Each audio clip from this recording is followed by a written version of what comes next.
최근 지구촌 최대의 화두는 기상이변입니다. 날씨가 예전 같지 않다라고 우리가 심심찮게 듣기도 하고 우리도 그런 몸으로 체감하는 날씨를 지내고 있습니다. 지금 9월인데 요 며칠 새 어제는 해가 한 번도 안 나는 것 같았어요. 이런 날씨들, 이게 기상이변입니다.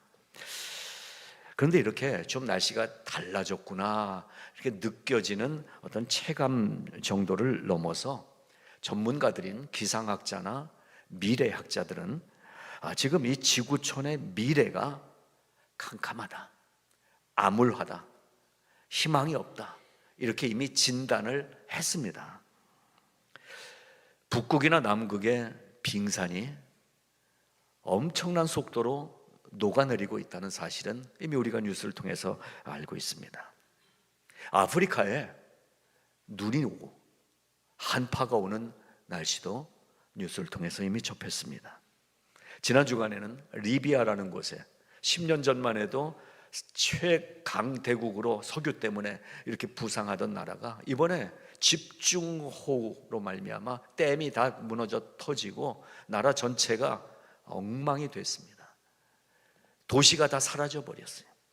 이러한 모든 일들을 보고 있는 이 시대를 우리가 살아가면서 창조 그리고 하나님의 창조한 이 세상이 어떻게 진행되고 있느냐라는 것을 바로 볼 수 있다면 거기에서부터 우리의 살 힘이 생기지 않을까 생각을 하는 것입니다. 이 모든 이상한 변화의 원인은 사자나 호랑이에게 있는 게 아니었더라고요. 이 모든 원인은 인간인 우리들에게 있었다라는 사실을 학자들이 증명해내고 있습니다. 인간이 문제다라는 것입니다. 인간이 발전시킨 우리가 좀 더 나아지려고 했던 이 문명 때문에 이 문명의 부수적인 잔재물이 기상이변을 만들어내고 우리가 그렇게 타고 다니는 자동차, 이 배기가스부터 시작해서 모든 공산품들의 제조 과정에서 나오는 다양한 오염의 결과물이 오늘 이 기상이변으로 나타나고 있다는 것을 부인할 수가 없습니다. 이러한 자연 환경뿐만이 아니라 우리 사람의 마음도, 우리들의 마음도 자연 환경처럼 예전보다 많이 오염돼 있는 것 같습니다. 그래서 가끔 옛날에 깨끗했던 그러한 시절을 회상하면서 노래도 불러봅니다. 물라면 모래판에서 가재거이랑 다름질치고 물들면 뱃전에 누워 별해다 잠들었지. 아세요 이 노래? 대답하지 마세요. 무식하다는 소리 들어요. 내 고향 남쪽 바다, 가고파의 후편입니다. 후편 가사예요. 근데 여러분 이런 거 경험해 보셨잖아요. 우리 어렸을 때 가재 개 잡고 도랑치고. 그런가 하면 또 향수라는 노래도 우리의 그 청정했던 아주 깨끗했던 시절을 노래합니다. 넓은 벌 동쪽 끝으로 옛 이야기 지질대는 실개천이 휘돌아 나가고 얼룩배기 황소가 해설피 근빛 게으른 울음을 우는 곳 그곳이 차마 꿈엔들 이질이야. 이런 노래를 통해서 지금은 잃어버린 자연 환경에 대한 향수를 갖게 됩니다. 이런 고향의 그리움을 갖고 있는 분들도 있지만 우리의 마음속에는 영원한 고향에 대한 그리움이 있습니다. 성도의 고향을 향한 그리움, 그곳이 어디입니까? 바로 창세기에 나오는 에덴 동산, 하나님의 첫 창조의 그 아름다움이 우리의 고향 아니겠습니까? 혼돈하고 공허하고 흑암이 어둠 가운데 있던 이 우주 한 공간에 하나님의 손이 움직이면서 창조가 이루어지고 있습니다. 그리고 저는 창세기 1장을 읽으면 디즈니랜드의 그 영화들 시작하는 화면이 생각나요. 디즈니 영화들 시작할 땐 어떻게 시작이 되죠? 그 환상적인 음악과 함께 뭔가 천사들이 천사봉을 가지고 쫙 하면은 그려지면서 꿈 같은 이런 궁전도 생기고 또 공주도 나오고 했던 그 모습처럼 창세기 1장은 하나님의 손이 움직이면서 아름다운 창조가 열려지는 모습을 보여주고 있습니다. 그런데 그 아름다운 세상에 안타까운 사건이 발생했습니다. 우리가 보던 디즈니가 아니에요. 여러분 아시는 대로 디즈니랜드, 디즈니는 이 회사는 동성애 친화적인 기업입니다. 이미 오염됐어요. 마치 창조의 첫 에덴 동산이 이 죄에 의해서 오염된 것처럼 아름다운 동심의 세계가 동성애로 하나님을 배반하는 마음으로 가득 찬 사람들이 경영권을 쥐고 이렇게 변질되어 있는 모습을 보고 있습니다. 그런데 그 가운데서도 하나님은 이 성경 창세기에 들어온 죄의 문제를 계속 다뤄가시면서 이 죄 문제를 해결해 주시기 위한 구속의 이야기를 창세기, 출애굽기, 레위기, 민수기, 신명기, 여호수아, 사사기, 룻기, 사무엘, 상하, 주에서 말라기, 마태복음, 마가복음 이어가면서 이 죄 가운데서 살 수밖에 없는, 그래서 결국은 죽음 속에 빠지는 인간들을 구원해내는 구속의 이야기를 성경 속에 담아 놓으셨다가 너희가 이 시간을 지나고 나의 구원의 초청에 참여하면 이런 세상이 펼쳐진다라고 마지막에 보여주신 것이 요한계시록 마지막 장 앞에 21장부터의 말씀, 새 하늘과 새 땅을 보여주신 것입니다. 그러면 이 구속의 신앙, 우리가 지금 믿고 있는 이 신앙을 십자가 신앙이라고 그래서 얘기하는 것입니다. 예수 그리스도의 구세주의 이 십자가에 흘리신 보혈의 사건이 아니었으면 우리는 죄로부터 벗어날 아무런 방법도 없는 사람들이었던 거예요. 근데 우리가 십자가 신앙을 통해서 그 십자가의 보혈을 믿음으로 요한계시록 21장, 22장의 그 찬란한 아름다운 곳을 소망으로 바라보며 살 수 있게 됐다는 것입니다. 이 십자가 신앙은 바로 하나님을 경외하는 모든 사람들이 그곳에 새하늘과 새 땅에 완전한 형체로 서서 하나님을 찬양하는 그날까지 우리와 함께 하신 하나님의 은혜로 살게 하신 하나님을 만나게 되는 일들을 체험시켜 주고 계시다라는 말씀인 것입니다. 그 은혜로 알파요 오메가이신, 창조요 마지막 새하늘과 새 땅이신, 시작이요 나중이신 하나님을 알게 됐고 그 하나님과 동행하며 하나님의 보호를 받으며 살 수 있는 특별한 은혜의 사람으로 살 수 있게 됐다는 감사를 만나게 된 것입니다. 이 과정을 한 단어로 하나님의 섭리라고 말하고 있는 것입니다. 참고로 말씀드리면 하나님의 섭리라는 단어를 영어로는 providence라고 얘기를 하죠. providence라는 단어를 근데 어원을 찾아 올라가면 economic이라는 단어하고 만난다고 그래요. 제가 연구는 안 해봤지만 연구를 하신 신학자들의 밝혀진 견해가 이 economic 무엇입니까? 쉽게 얘기해서 돈 계산 아닙니까? 경제라는 단어와 하나님의 providence, 섭리라는 단어가 한 단어에서 나왔다는 거예요. 이상하지 않아요? 맞지도 않아요. 하나님의 은혜의 섭리와 이 돈 계산과. 근데 여기에 비밀이 있습니다. 우리는 우리의 돈 계산으로 살아가잖아요. 올해 렌트비가 이번 달 얼마 나가야 되고 자동차 얼마 나가야 되고 보험 나가야 되고 돈 계산하면서 살아가는 우리에게 이 구속이라는 구원이라는 사건은 이 돈 계산이 아니라 하나님의 계산으로 살 수 있게 됐다는 것입니다. 그러니까 하나님이 계산하셨어요. 이미 다 계산 끝내셨어요. 그러니까 우리는 뭘로 사는 거예요?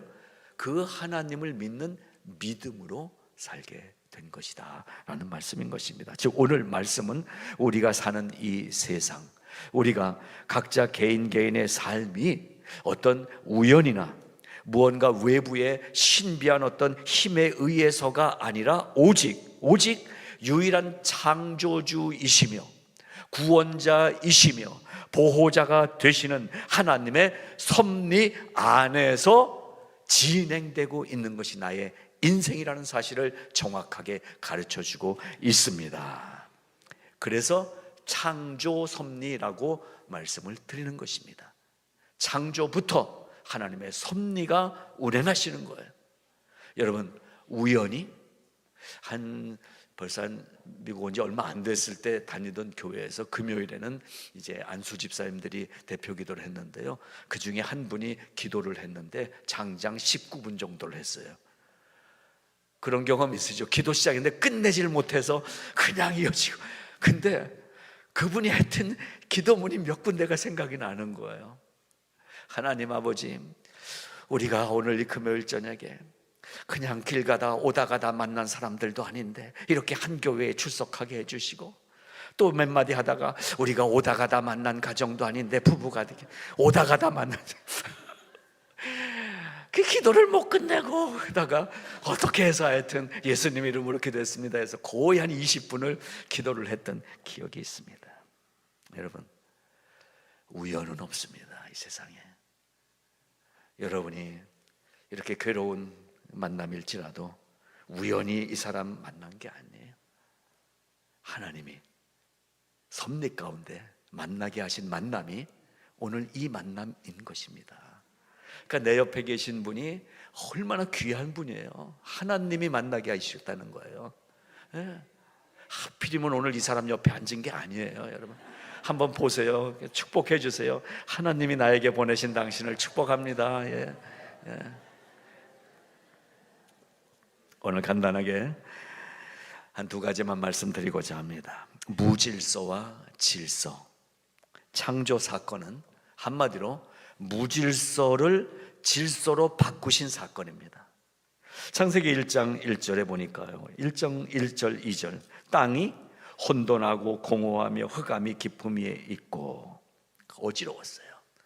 카오스, 혼란스러운 모습이었어요. 거기에 하나님이 빛을 만드시고 하늘과 땅과 나무와 새와 그리고 채소들을 만드시고 달과 별들을 만드시고 물고기들을 만드시고 그리고 마지막에 땅에 사는 동물들을 만드시고 맨 마지막에 이 모든 만든 것들을 바라보시면서 직접 손으로 사람을 만드시고, 그리고 그 사람에게 이 모든 것들 네가 다스려라. 이것이 창조 아닙니까? 이 창조. 창세기 1장 28절에 그래서 이렇게 말씀하신 거예요. 사람을 만드시면서 당신의 형상대로, 이미고 데이, 하나님의 형상을 따라서 직접 빚으셔서 우리를 만들어 주셨다고 성경이 기록하고 있습니다. 그렇게 만들어진 우리에게 이 모든 자연 만물을 다스리라 라고 말씀하셨습니다. 그러니까 인간이 내가 존재하는 이유가 분명합니다. 내가 존재하고 있는, 오늘 내가 살아있는 이유는 하나님이 이 세상 속에 만들어주신 모든 것들이 질서가 망가지지 않도록 보호하고 다스리라고 그 사명을 우리에게 주셨기 때문에 오늘 살고 있는 거예요. 근데 죄가 이 사명을 놓아버리게 만드는 거예요. 하나님의 계획이 아니라 내 생각으로 이 세상을 만들게, 그렇게 만족하게 만들어서 오늘날 이 지경이 돼버렸다라는 것입니다. 우리는 그러나 하나님이 주신 이 사명을 감당하기 위해서 먼저 나 인간 자신이 질서 있는 삶을 살아야 되는 것입니다. 내가 질서 있는 삶을 살아야 내가 다스리는 자연 환경을 질서 있게 만들 수 있는 거 아니겠습니까? 그래서 먼저 인생 질서에 대해서 간단히 말씀드립니다. 모든 인생은 질서가 있어야 돼요. 사람이 질서가 있어야 돼요. 내 인생 질서는 어떻게 만들어질 수 있을까요? 분명하게 말씀드립니다. 하나님을 분명하게 확실하게 만나기 전까지는 무질서입니다. 하나님을 만나는 순간 내 인생이 질서의 궤도 위에 들어서게 되는 것입니다. 여러분, 질서의 기준이 무엇입니까? 집을 지을 때 철저하고 탄탄하게 기초 공사를 해야 되는 거죠. 눈에 보이는 대로 세워놓으면 바람 불면 넘어지는 거 아니겠어요? 어제 아프리카 탄자니아에서 사역하고 계시는 정현 선교사님 부부가 계세요. 정현 선교사님 부부인데 참 귀하게 사역을 잘 하시는데요. 거기에 학교를 이제 건물을 한 학년과를 새로 지으려고 이제 벽돌을 직접 다 만들어 가지고 다 준비해 놨어요. 근데 문제가 생겼다고 어제 기도 부탁 겸 하소연 겸 연락을 해 오셨어요. 시멘트가 유효 기간이 있나요, 없나요? 저도 시멘트는 그냥 만들어 놓으면 유효 기간이 없는 걸로 알았는데 이 선교사님도 처음 알았대요. 시멘트도 유효 기간이 있대요. 근데 여기서 이 시멘트를 도네이션 받고 또 사오기도 하고 해서 시멘트 300포대로 벽돌 4,300장을 만들어 놨대요. 이제 다음 주부터 집을 지으려고. 그랬는데 보니까 이 시멘트가 유효 기간이 지난 시멘트인 게 발견된 거예요. 그래서 이걸 사온 사람에게 물어봤더니 이거 뭐 그냥 싸게 사느라고 이거 사왔다고. 근데 유효기간 지난 시멘트로 집을 지으면 2, 3년 후에는 무너진다는 거예요. 벽돌이 바스러진다는 거예요. 그래서 이거 다 만들어 놨는데 어떻게 해야 되는지 당혹감 가운데 어제 기도 제목 겸 정말 이 아프리카 사람들 정직을 가르쳐도 또 이렇게 사기치고 또 이제 답답한 그런 얘기를 보내오셨더라고요. 여러분, 우리의 인생이 하나님을 만나지 못하면 불량 시멘트입니다. 불량 시멘트. 겉으로 보기엔 전혀 모르겠더라는 거예요. 그 시멘트로 벽돌을 너무 이쁘게 다 잘 만들어 놨어요. 4,300장이나 4,300장 한 장도 쓸 수 없게 된 거예요. 하나님을 만나지 못한 인생은 부실 인생, 부실공사가 나올 수밖에 없는 인생인 거예요. 아무리 정직하게 살아도, 아무리 도덕적으로 잘 살아도, 아무리 좋은 아빠로 살아도, 아무리 귀한 일들을 감당하고, 아무리 사람들에게 선을 베풀며 살아도 불량이기 때문에, 재료가 불량이기 때문에 멋있게 지어놔도 무너지는 인생밖에 될 수 없다는 거예요. 뭐예요? 하나님을 만나야 허물어지지 않는 집을 질 수 있는 시멘트, 벽돌이 채워져서 아름다운 집이, 새하늘과 새 땅이 완성된다라는 것입니다. 환갑이면은 옛날에는 대단했죠. 환갑은 대잔치 했잖아요. 막 잔치하고. 요즘 환갑은 요 5불 50전짜리 케이크 하나 놓고선 그냥 불 하나 켜놓고 생일 축하합니다. 뭐 이거 어제 김만기 집사님이 어제 환갑 생일이었어요. 그래서 어제 아침에 파란풍차 가서 5불 50전짜리 조그만 거 케이크 갖다 놓고 불 하나 켜놓고 축하해 줬거든요. 근데 옛날 같은 환갑잔치는 아니어도 김만기 집사님의 환갑잔치처럼 이 성대한 잔치는 아마 없을 거예요. 원래 착한 분이에요. 정말 정직하고 비즈니스 잘하시고. 그래도 이번 기회에 하나님 이렇게 분명하지 만나지 못했으면 부실공사한 인생을 만들어가고 있었을 거라고 본인이 고백하셨어요. 이제야 고난이 감사인 거를 알게 됐다고 어제 예배하면서 고백하시는 거예요. 멀쩡하다가 그날 아침부터 이 알람 틴팅 하시잖아요. 유리창 앞에 걸 하나 했는데 손이 잘 안 움직이는. 여러분, 인생의 불행은 어느 날 오는 거 아니에요? 어느 날 끝날 수 있는 게 인생 아니에요? 그래서 아까 고백했잖아요. 두려움이 밀려오고 불안해지고.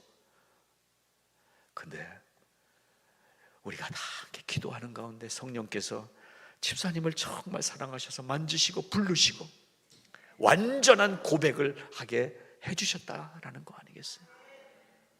여러분, 환갑을 이 정도는 맞이해야죠, 그렇죠? 내 인생의 질서가 이렇게 세워져야 되는 것입니다. 그러면 두 번째, 이 환경, 이 시대는 어떻게? 하나님이 한마디로도 천지를 창조할 수 있는 하나님이십니다.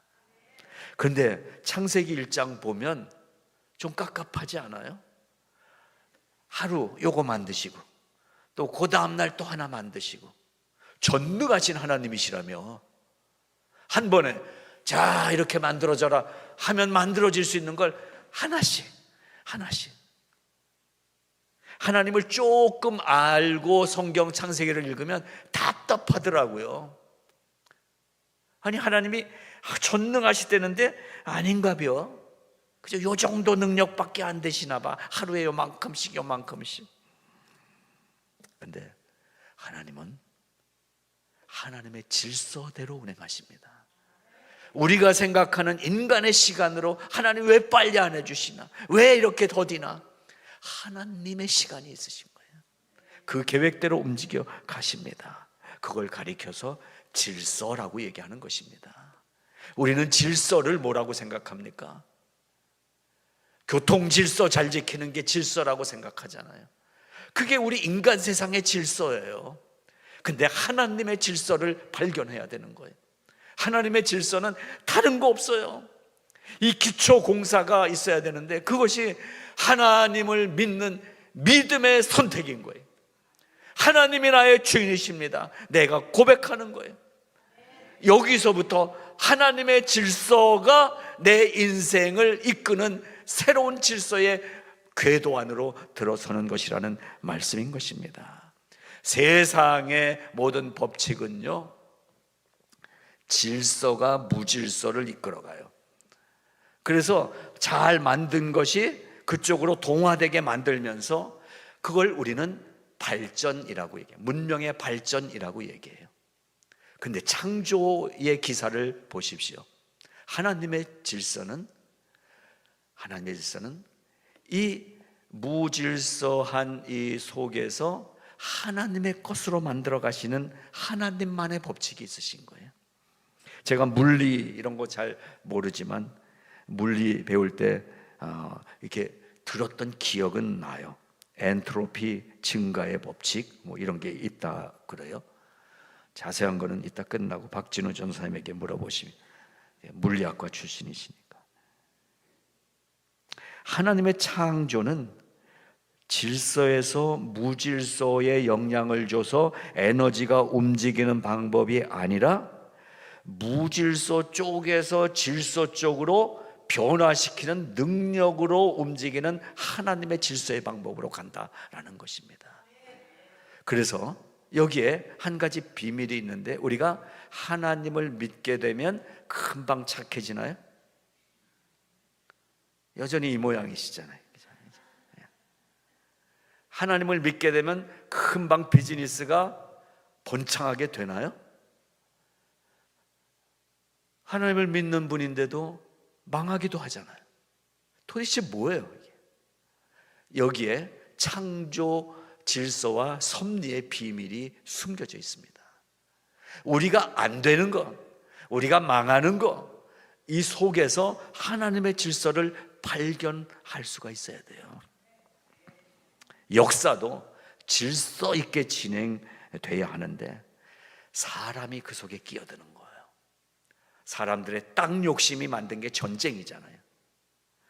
사람들의 힘 욕심이 만들어낸 게 전쟁이잖아요. 그래서 나라의 지형이 바뀌고 나라가 바뀌고 이런 역사잖아요. 그게 역사, 싸움의 역사.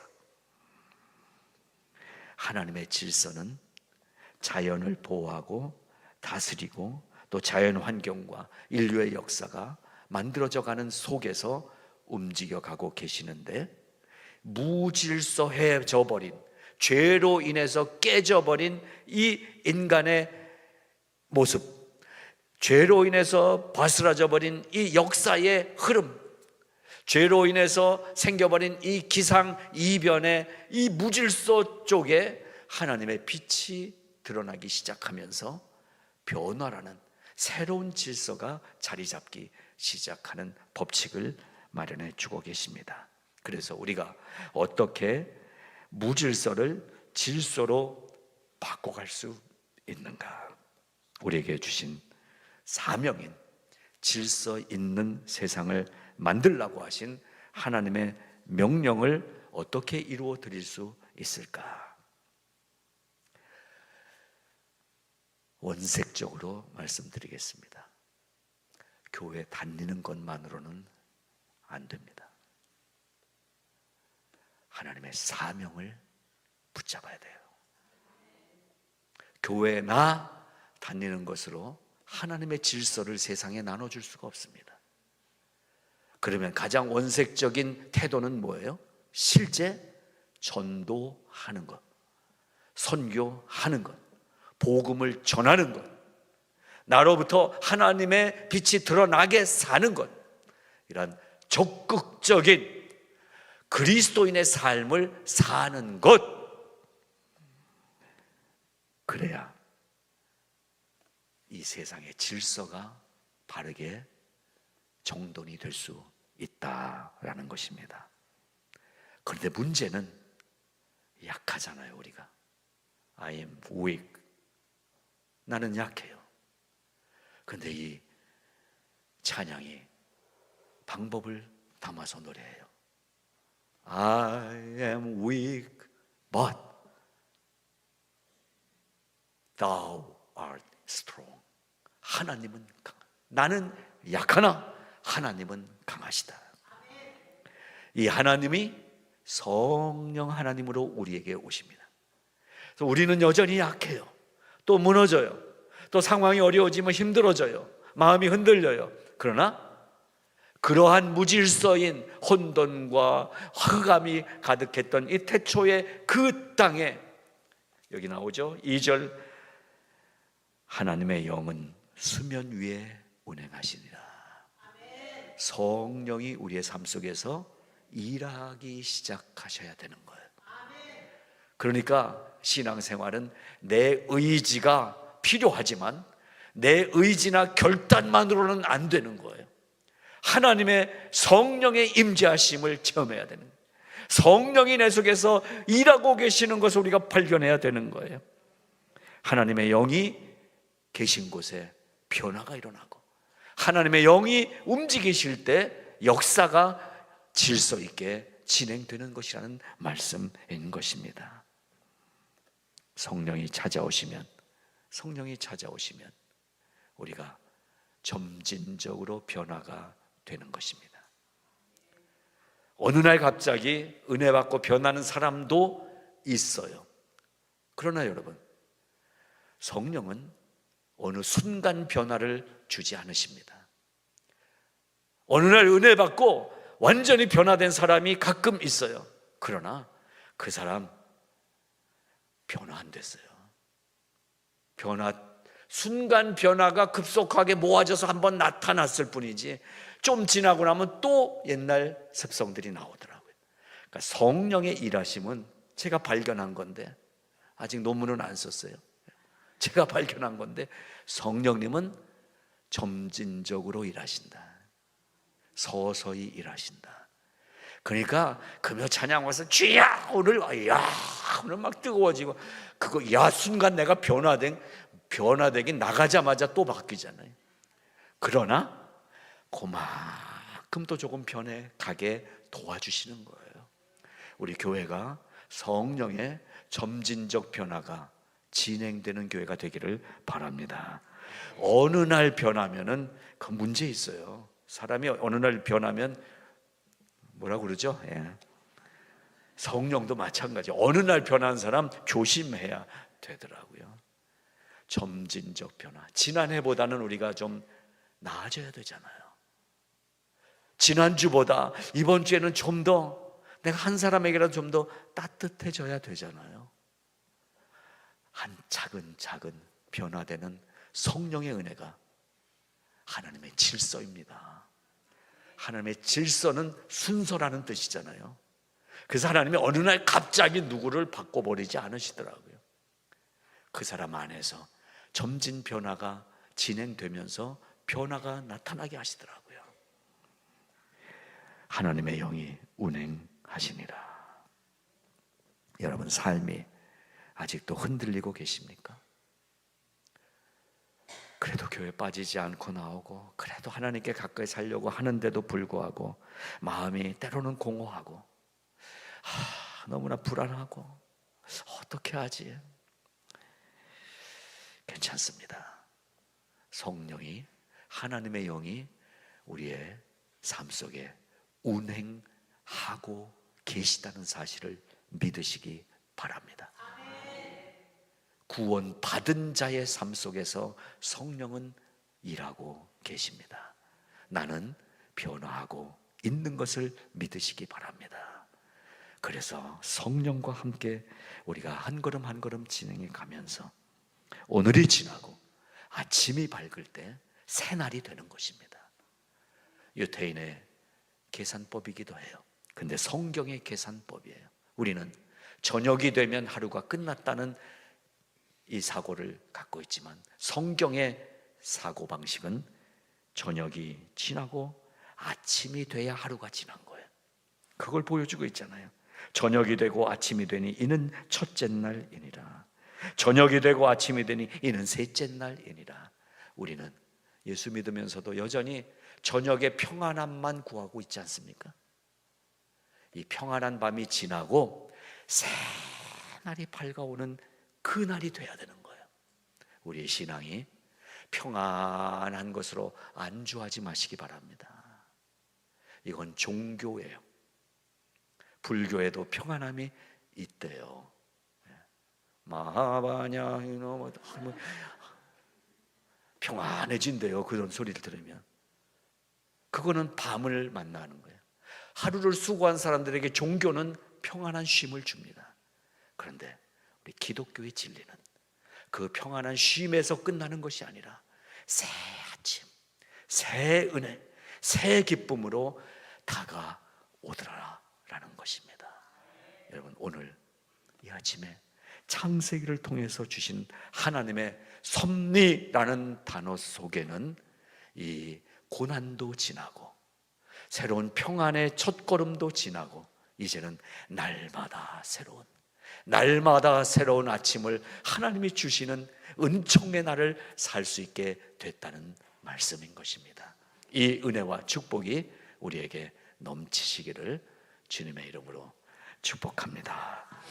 하나님 아버지 감사합니다. 오늘이 지나고 이 밤이 지나고 아침이 밝아올 때 주님이 보시기에 좋았더라 말씀하신 이 말씀을 새기면서 하나님, 오늘도 또 한 걸음 하나님께로 가까이 가면서 빛나는 하나님의 영광 앞에서 너무 좋다, 너무 좋다, 하나님 너무 감사합니다, 너무 좋습니다 고백하는 매일매일을 살게 하여 주시옵소서.